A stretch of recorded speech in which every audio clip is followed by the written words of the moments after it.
আবু হুরায়রা রাদিয়াল্লাহু তাআলা আনহু বলেন, রাসূল সাল্লাল্লাহু আলাইহি সাল্লামকে জিজ্ঞাসা করা হলো, আন আকসারে আই ইদখিলান নারা, আল্লাহ রাসূল বেশি বেশি জাহান্নামে যাবে মানুষ কি করলে?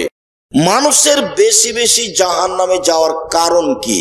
এইটা জিজ্ঞাসার উত্তরে আল্লাহ রাসূল বললেন, আল ফারজ আল ফাম, মুখ আর লজ্জা স্থান, এই দুটা দিয়ে মানুষ বেশি বেশি জাহান্নামে যাবে।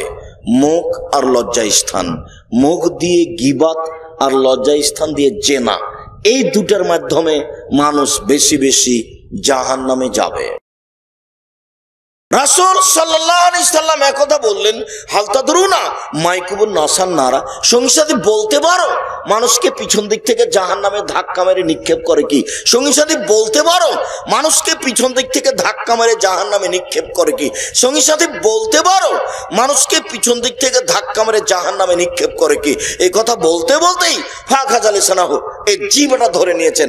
জিহ্বাটা ধরে নিয়ে বলছেন, এ দেখো, এই জিহ্বা মানুষকে পিছন দিক থেকে ধাক্কা মেরে জাহান্নামে নিক্ষেপ করবে।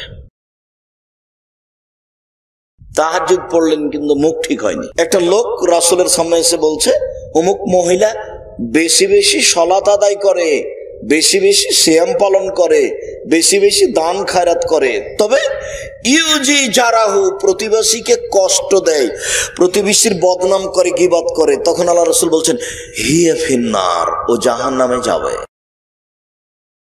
তাহাজ্জুদ দিয়ে জান্নাত হচ্ছে না বদনামের কারণে, দান দিয়ে জান্নাত হচ্ছে না বদনামের কারণে।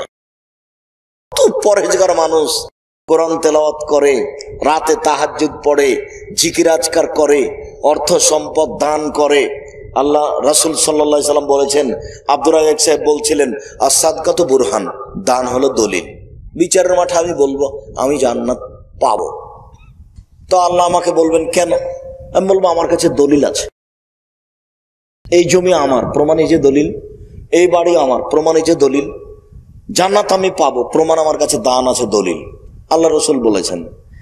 তখন আল্লাহ বলবেন, বদনাম করেছে যে, ওইটা আর হলো না, কথা ঠিকই ছিল, দান মানে দলিল, কিন্তু বদনাম দিয়ে ওটা কেটে গেছে।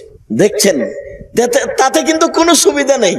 আমি আর আপনি খালি একটু মজা ভোগ করলাম, যে তার একটু কি করলাম, বদনামটা করলাম, খুব ভালো লেগেছে। শয়তান যে না করে, খালি বদনাম করে, মানুষ অন্যায় করে বেড়াই, আমাদের বিরোধিতা করে। ওর কথা বলছেন, ও শুধু খালি আমাদের বিরুদ্ধে বক্তব্য দেয়, নানান কথা যেগুলো সমাজে ঘটছে, সমাজ থেকে বেঁচে থাকেন। উকবা বিন আমির রাদিয়াল্লাহু তাআলা আনহু বলেন, রাসূল সাল্লাল্লাহু আলাইহি সাল্লামকে জিজ্ঞাসা করা হলো, মান নাজাত, বাঁচার পথ কি?